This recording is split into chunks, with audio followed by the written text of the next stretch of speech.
Para po sa topic natin na penal substitution, yung tanong po natin dito, gaano ba kabigat yung ating mga kasalanan? Dito po sa devotion natin na ito, sinasagot po natin yung tanong na yun na sobrang bigat ng ating mga kasalanan to the point na walang kahit sinong tao ang pwedeng pumasan ng kasalanan natin para sa atin. Kinakailangan ang anak ng Diyos mismo ang magkatawang tao upang pasanin ang ating mga kasalanan doon sa krus ng Kalbaryo at i-absorb, kuhanin lahat ng galit ng Diyos at sapuhin niya. Siya yung dumanas ng kaparusahan na dapat ay para sa atin. Yan po ay nakaprophesy na sa Isaiah pa lang. 700 years before the birth of Jesus Christ, sabi dito, ngunit ipinataw ni Yahweh sa kanya ang kaparusahang tayo ang dapat tumanggap. Yan po yung penal substitution. Yung penalty, sinalo ni Jesus na naging substitute natin. Siya po yung naparusahan instead na tayo yung parusahan. Now, ito pong devotion natin na ito, yung isa po sa mga goals natin dito, maunawaan natin ito. Ito yung heart of the gospel.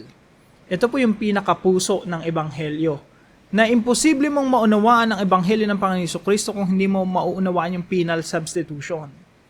Ito po yung pinaka-good news na hindi na tayo paparusahan ng Diyos kasi meron ng Savior, si Jesus, na sumalo ng kaparusahan, umako ng ating mga kasalanan at kaparusahan na para sa atin.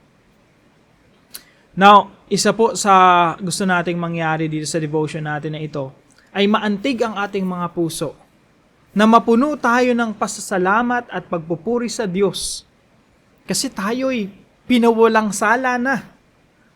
Yan po yung good news. Pinawalang sala na tayo, pinatawad na tayo ng Diyos. Ang deklarasyon sa atin ng Diyos, not guilty.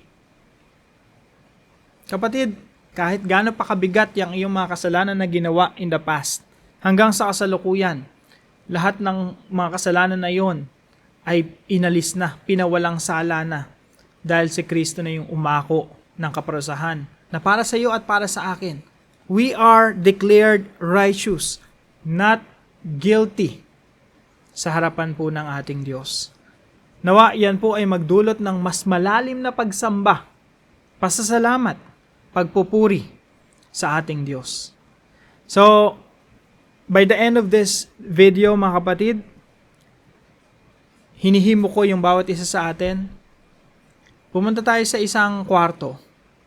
Sa isang lugar na mapapasalamatan natin yung Diyos, yung tahimik. Yung wala makaistorbo sa atin at kausapin natin si Lord. Lord, I just wanna say thank you. Minsan dami nating hinihiling sa Diyos. Ang dami nating mga prayer request. Ang dami nating gustong hingin at ipagkaloob sa atin ng Diyos. Pero minsan nakakalimutan natin ipagpasalamat yung pinaka-importanting bagay sa lahat. At yun ay yung pagliligtas sa atin ng Panginoon sa pamamagitan ng pagpasan niya ng ating mga kasalanan doon sa krus at sa pag-ako niya ng kaparusahan na para dapat sa atin.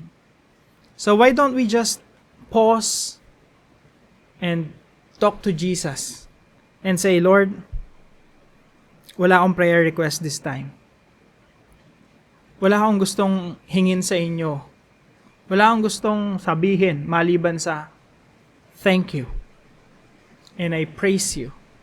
And I honor you. And I wanna follow you. I wanna serve you. Hanggang sa dulo ng aking hininga, magpapasalamat ako at magpupuri at maglilingkod sa inyo dahil sa inyong ginawa doon sa krus ng Kalbaryo. So, I'm gonna end here.